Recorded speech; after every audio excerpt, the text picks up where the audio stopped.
They are saying, you are saying everybody is Brahman, but we are so imperfect. Brahman is perfect.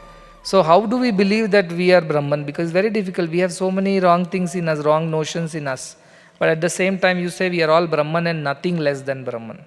In fact, we are Brahman alone. Everything else is a mithya. So how do I believe that it is not so? Rujvam bhujangam iva pratibhasitam. Like in a rope, a snake appears. And you think there is a snake and you get scared.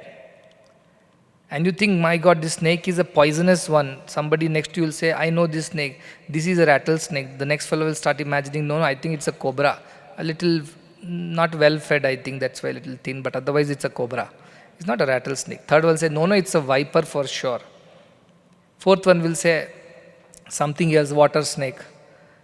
All have already started making theories about what that snake is and how poisonous it can be and how many seconds it will take to kill a human body. All imaginations have already begun. Scientists have started writing theories, left, right, center, evolution, Darwin, this, that, everything. On a snake, they're writing this theory, which is not there. What is there? A rope. But in the darkness, you thought there is a snake. And you started investigating the snake. Which one, which variety, what is this thing, that thing, and set up a new research center, laboratory to investigate the snake. Now the next, some light comes on, let us say. And then snake disappears because there was never a snake, there was only a rope. Now the next sector of inquiry will start. Where did that snake go? Did he leave from the east, west, north, south, up, down? And then they will set up another set of investigation to search that snake which has gone away somewhere. What is all this effort, you tell me? Is it not foolishness? It's ignorance only, right? In the ignorance, all this is being done. Somebody saw the snake where there was no snake. Few people wrote the theories on which species of snake this is. And when the light was put on and the snake disappeared, and a whole new investigation team started searching for the snake in the garden. And till today they are writing theories and explaining theories of which snake it was and where it went. The most probable way of going of this snake would be eastern direction. Why so? Because in the east direction, generally ant hills are there in our campus. So mostly he would have gone back to his home. Somebody said, no, eastern direction, those are ant hills. There was never a snake over there. Anytime we went, we never found a snake. I think it would have gone in the western direction instead. Why? Because the slope is that way or whatever. Water is on that side. There is a bush there, it's easy to hide. You keep writing theories and set up a whole team of investigators with microscopes or telescopes. But you will never find that snake because it never was.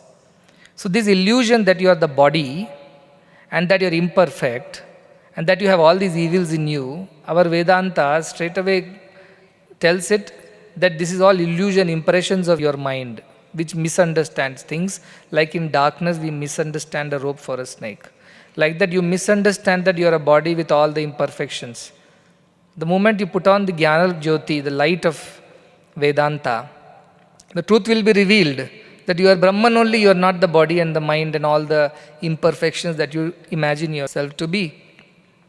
Then you will ask, okay, now I have become Brahman, but where is that imperfection gone? It's like searching for that snake, where the poison of the snake has gone. Poison was never there. You imagine that snake is there and therefore a poisonous snake is there. I am a bad boy, I am a bad girl, I am this. All this is in imagination. Because of imagination, you continue to keep behaving in the under imagination like the person who suspected a snake is still shivering over there. Why? Because he's imagined a snake. So he will say, why am I afraid? Because you imagine that snake is there. Why am I evil? Because you imagine you are the body. That's all is the reason. And body has to be appeased and pleased and done. Like the fear of the person is imaginary. Though person is suffering from the fear, shivering and getting scared, and suppose he has some aversion to the snakes, now he starts dreaming of snakes. In the dream also snakes are coming. This has gone into his mind so much. Like that, this whole idea of we are body and we have senses and they have to be pleased and they have to be cared for, that is the only way of life, that is the only way to happiness. All these imaginations have settled in our mind so deep That any amount of torch I throw and tell it is a rope, it is a rope, it is a rope. You are saying, yes, Swami, it is a rope, but where did the snake go is the next question you ask me. So you agree, I am Brahman, but what about my mind and all the senses? What should I answer to you for that? I have no answer for that because the question is invalid. So there is no answer for that. The answer to all the questions of life is you are Brahman and Brahman alone manifesting as this. Like the rope is manifesting like a snake there. The snake does not exist, rope alone exists. Likewise, Brahman alone exists, you don't exist. This is the essence of Vedanta. That is why Brahma Satyam, Jagan Mithya, Jiva Brahmaiva Napara. You are the Brahman, you are not the Jagat. This illusion that you are the Jagat, male, female, young, old, and rich and poor and wealthy and all kinds of these are imaginations. And in that imagination you think you are rich, in that imagination you think you are poor, good or bad. Like the imagination of the snake, you are afraid. Nobody can do anything about it. You have to realize it for yourself that there was never a snake. It was only a rope. You misunderstood. Therefore the fear and the frustration and anxiety. Once you get rid of this, there is no anxiety whatsoever after that. It is easy to say all these things, but difficult to believe. But you have to, Nachiketa is believing. Nachiketa is believing when he is being told by Yama that Najayate Mriyate va Vispaschit. So he is believing all these things that yes, I am the one who is not born, who is not dying. Then this body is being born, body dies. What about it? That is not you. That is what you have to conclude. That is not you. Then mind where thoughts emerge and thoughts disappear, anything that comes and goes is not you.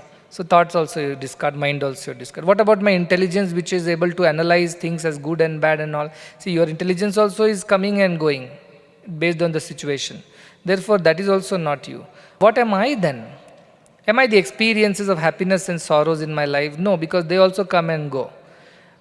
The only thing that does not come and go always remains ajo nityam shashvatoyam purano na hanyate hanyamane sharira. The definition has been given. Now you have to fit the description to the definition. Everything else that comes and goes, is born and it dies, cannot be that truth, is what Yama has told Nachiketa.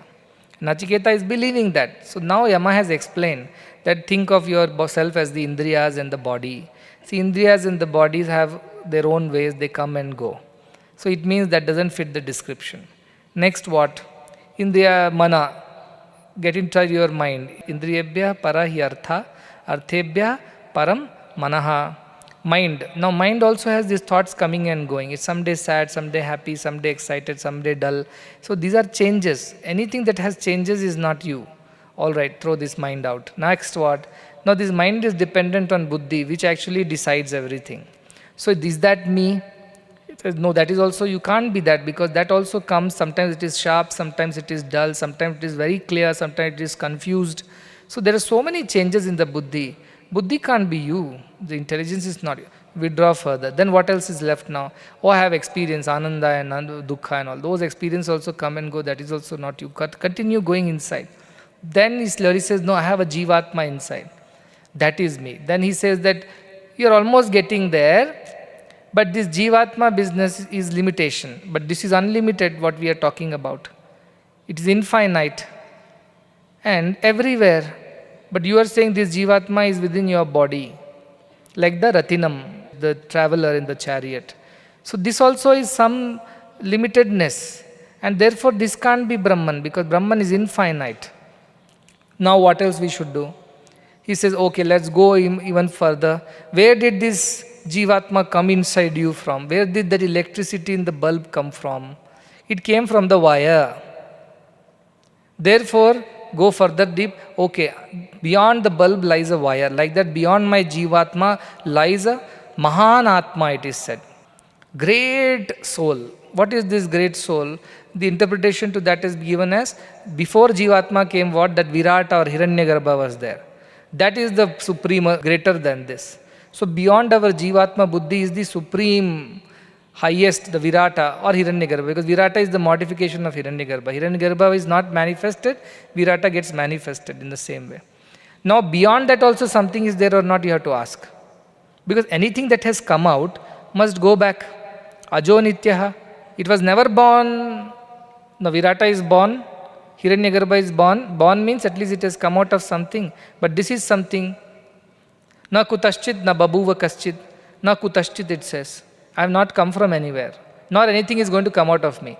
Therefore, there is some level beyond that you go. You go one more level beyond that. Now you find what? There is a thinking Brahman. Some sankalpa had happened. But then you say, Brahman's sankalpa is the reason why things have come out of it. So, the sankalpa Brahman is also not the purest state. Because Nirguna Brahman, there is no changes. The one who thinks now can stop thinking the next moment. It means thought has come and thought has gone. But the Brahman's definition that it doesn't come and it doesn't go. So if a thinking Brahman means today is thinking Brahman, in next moment it can be not thinking Brahman. Then there are two types ho gaya in the same. So two types are not possible within Brahman. There is only one, Ekam. So now what shall we go? Go one more level deeper and realize the supreme, ultimate, original consciousness is Brahman, which was not even thinking. So what was it? It was Asti. It was Asti, that's all. That is this nature of the Brahman.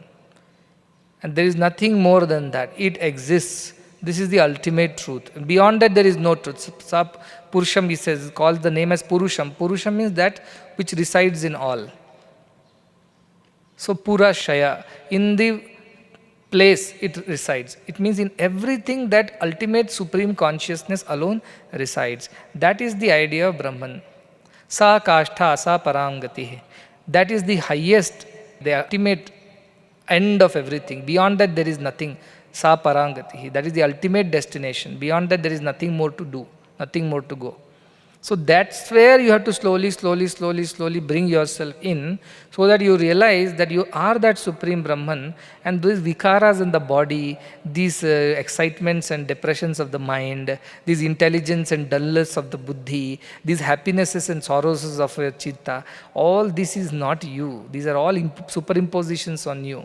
That's why these are imperfect. But if you go on asking who you truly are, then finally you reach a stage by this investigation of who am I, and ultimately you will reach the stage of Supreme Brahman, which is not even thinking, it simply is. This is the ultimate reality, this is the supreme reality. True, it is difficult to understand. So the next shloka will explain that yes, they agree that it is difficult to understand. Like Arjuna went and said, Shanchalami Mana Krishna, Pramadi Balvadrunam. Is very difficult. Vayuriva Sudushkaram. It is so difficult to control this mind, like controlling the wind. And Krishna, as a good teacher, he laughed because he knows that it is not so difficult to control this mind. But for a small child, give him 4-digit multiplied by 4-digit, he'll say it's impossible to multiply. But the grown-up one will laugh and say, what is this in that? So like that, Arjuna, Krishna, too much you are asking me to control my mind and all is not possible. It's like controlling the wind. I as well will go and control the wind instead of controlling my mind. And Krishna being so compassionate, he knows it is not impossible. But how he says, Asamshayam Mahabaho, I know it's very difficult, no doubt about it, Arjuna, like a good teacher. Asamshayam Mahabaho. What should you do then? Abhyasena tu kaunteya vairagyena cha grahyate. Abhyasa, practice, and vairagya, detach. What should you practice? This investigation you have to practice. Who am I? And what should you detach from? Whatever you are not, detach from that. First you thought I am the body, the senses, I am seeing, tasting, smelling, touching, hearing. This is all I am. Then you investigated a bit, this doesn't fit the Brahman definition. So now you discarded it. I am not the body. Next, am I the mind which observes through the body? Oh, it comes and goes. Discard, vairagya. Then come inside. Am I buddhi which thinks and analyzes? No, that also comes and goes. Discard. Then, am I the experiences of life of ananda and dukkha? No, they come and go. Discard. Am I the jivatma? How does jivatma come into this body? Where did it come from? It came from somewhere, it is going somewhere. That is not the definition of Brahman. It doesn't come and go. Discard jivatma. Then where Hiranyagarbha is the higher thing I know of. Am I that? But Hiranyagarbha is born of something, but I am not supposed to be born of anything. Discard Hiranyagarbha. Go another step deeper. Am I the thinking Brahman which thought of creating? Thinking Brahman can become not thinking Brahman. Means there are two. That cannot be true. Go back further. Finally, I go and reach the ultimate supreme Brahman who doesn't think, doesn't talk, doesn't touch, doesn't taste, doesn't smell. All these descriptions are coming in the coming shlokas. So, this is the investigation, the Ekatmya Pratyaya Sara path. Take that one truth and further penetrate and deeply investigate. Is this not scientific? Tell me, scientists do this only. They take a gross thing and then they split it and split it and split it and finally go and find out what it is basic building block, what is the basic unit of that from which this has emerged. And then they go back and establish there are elements with which it is made, and those elements are made of their atoms. And in atoms, there are the protons and the neutrons, the electrons and whatever quarks, and they have a certain behavior in certain situation. And that's how they make theories of chemistry and physics, that if these quarks or these protons come anywhere close to these other protons of the other element, this is the reaction that's going to happen. Or whatever, beta decay will happen, fusion will happen if you provide some energy. All these things are nothing but discoveries later. The phenomena existed even before scientists told about it. So we also learned yesterday that eight ways we go down. And now I have split this into, though actually 7 only are mentioned in these 2 shlokas, just to make your memory better, I have put it as 8 ways of going up. What are the 8 ways of going down? Dhyayato Vishayan Punsa. Think of sense objects, then Sangasteshu Pajayate, attachment to them starts developing. I must have it. You saw the new advertisement somewhere, and that's it. The new model has come. It's far better. And how will they pay the credit card bill? That we will see tomorrow. Live in the present. Swipe the card and then we will break our head later. What to do with such kind of mindset? Dhyayato Vishayan Punsa, Sangasteshu Pajayate. And Sangat Sanjayate Kama. Desires come. I have to get it now because attachment has come. Kamat Krodho Vijayate. And if you don't get it, you get very angry, you take to wrong ways, adharma you do, aniti, anachara. You get into all these things to get what you want. And what is the result of all this? Krodhat bhavati sammoha, you get deluded, do all wrong things. Sammohat smriti vibhrama, that basic knowledge of good and bad disappears from you. Smriti bhramshat buddhi nashat pranashyati. You come to your ultimate ruin because of this kind of thinking. These are the 8 steps of downfall in human life. Starting with thinking about the indriyarthas, then getting into indriyas, then mind which develops desire, buddhi that develops frustration and anger and gets destroyed at the end. So this is the outward 8 steps. Now 8 steps to liberation is what? Just the reverse. From the indriya and indriyarthabhya, now start going inside. You went outside, now start going inside. Reverse methodology. You withdraw from the senses, come to the sense faculties, shabda, sparsha, rupa, rasa, gandha. Withdraw from that, get into the mind, manas. Withdraw from the mind, get into the buddhi. Withdraw from the buddhi, get into the jivatma bhava, that God resides in me. Withdraw from the jivatma bhava, you get into the jnanatma bhava, that ultimate higher supreme knowledge that you have. That is, I have called it mahata, or you call it virat or hiranyagarbha, whichever way. And then from there you come to unmanifest Ishvara, avyakta, he says. Mahata parama avyaktam. Because he is thinking Brahman, he has not yet manifested as matter. He is only thinking. And avyakta purushat param. So Purusha is the ultimate, the supreme Brahman who does not think, does not say, does not do, just stays, just is. That is the ultimate reality. So you withdraw, and in the 8 steps you can go within and become Brahman, which was declared by Yama maybe 10,000 years ago. And yet they are valid even today. That is why I said Paravidya is valid at all times, at all places, in all situations. Aparavidya, you have to keep upgrading yourself. Stenographers have no job today. Typists have no job today. Because computers have taken over everything. Photo films were there, now all digital. A day will come, it may change into some other technology. Everything is changing. In the changing world, you have to keep upgrading your knowledge. But Paravidya does not change. It was valid then, it is valid today, it will be valid any number of years from now. These basic fundamental truths of spirituality are completely valid at all times to people of all religions. See, we are not talking about any God here. Did we talk about any God here? A Christian God or a Hindu God or a Muslim God? We didn't. We just said your supreme consciousness. Can you dispute that? No, I am not having any consciousness. Can you dispute that? You are having consciousness, otherwise how are you even aware that you are having consciousness? As our Vidyaranya Swami says, telling that Brahman does not exist is like telling with your own tongue that tongue does not exist. I don't have a tongue, you are telling. That's how foolish it will be to say consciousness does not exist. Yes, whether Jesus or the God on the heaven exists or not, you can have your doubts. Whether Vishnu, Shiva or Shakti, who is superior, what is the truth, you can have your doubts. Whether Allah is a form and no form, or what is that, you can have your doubts. But how can you have a doubt that you exist? So it's that real, this consciousness is that real. At the end of it is only consciousness in which we experience the world, in which we think, behave, act, emote. Everything is within that consciousness only. Therefore consciousness is the ultimate prajnanam Brahma. It is what Aitareya Upanishad finally concludes after telling you the whole story of creation. Prajnanam Brahma, it says and concludes. So the 12th shloka, it simply says, Esha sarveshu bhuteshu Guro atma na prakashate drishyate tvagraya buddhya sukshmaya sukshmadarshibhihi. Therefore it says, this one, Esha, this one means that supreme consciousness, sarveshu bhuteshu, in all the beings it is hiding. Gudho atma, gudha means very secretive. In a secret place it is hiding. Why it's called secret? Because it is not known, it is not seen, it is not heard. It cannot be touched or tasted or smelt. Because of its nature that it is. It is hiding, therefore na prakashate, so therefore it is not known. And because it cannot be tasted, touched, smelled, whatever from the Indriya's point of view, people think it does not exist. Then drishyate tvagraya buddhya. Who sees it? Drishyate. Who can see it though it's hiding in deep place? So you can't see it with your eyes. Seeing here means, remember para, pashyanti, Madhyama Vaikari. So Pashyanti is Drishyate here. In your vision, how can you visualize it?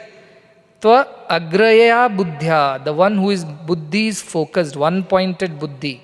Not a scattered Buddhi running behind too many things, thoughts, desires. Not that Buddhi, which Buddhi is completely focused on this. Sukshmaya Sukshmadarshibhihi. Because it is so subtle that only a Sukshmadarshi who has a very subtle vision alone can figure it out, alone can make it out, alone can find it. For ordinary people it is not to be found.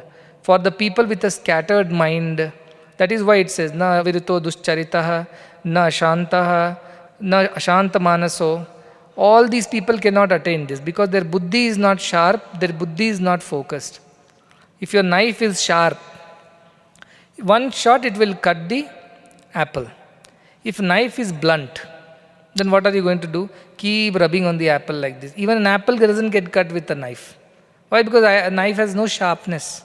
A sharp buddhi. And how did this sharp buddhi come? Because you didn't use this knife to cut all and sundry things.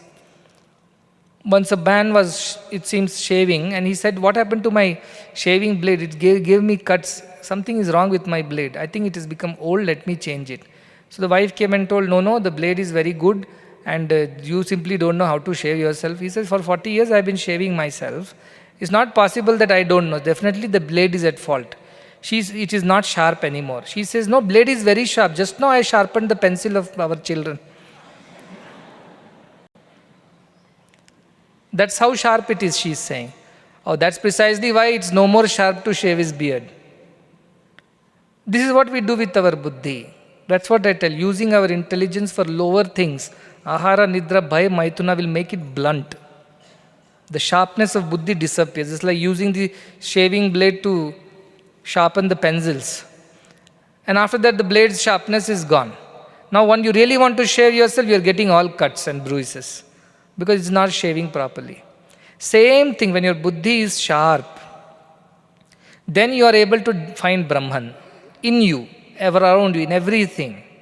But when you have used your buddhi, which is meant to shave, for sharpening pencils, which has another instrument, an eraser is there, you can use that. Why should you use a shaving blade to sharpen the pencil? It's a waste of a shaving blade.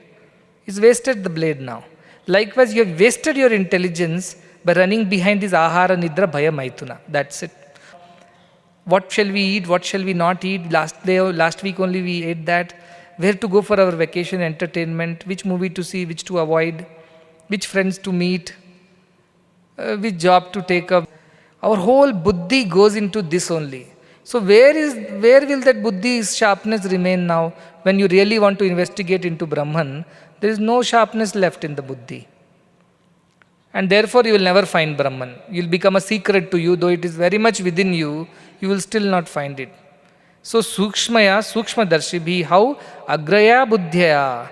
First you should have Agra Buddhi, means Agraya means sharp Buddhi, pointed Buddhi, not scattered, thinking of too many things and also want to speak of Brahman, not possible. That's why Yamevesha Vrunute. He only wants this and nothing else. To him he becomes available. Why? Because his buddhi has become one-pointed focus on Brahman and Brahman alone, not thinking of anything else. And then what happens? Sukshma Darshibhi. As he keeps on doing this activity, he gets better and better and better at it, because we are moving from sthula, gross, to the sukshma. From the indriya and indriyarthas, we are moving into mana, buddhi, and further into jivatma, and even further into hiranyagarbha, and further into avyakta purusha, and then into purusha. It means we need a sharper vision. Like to see a thing which is very far, you need a telescope. Or the thing which is very sukshma, you need a microscope.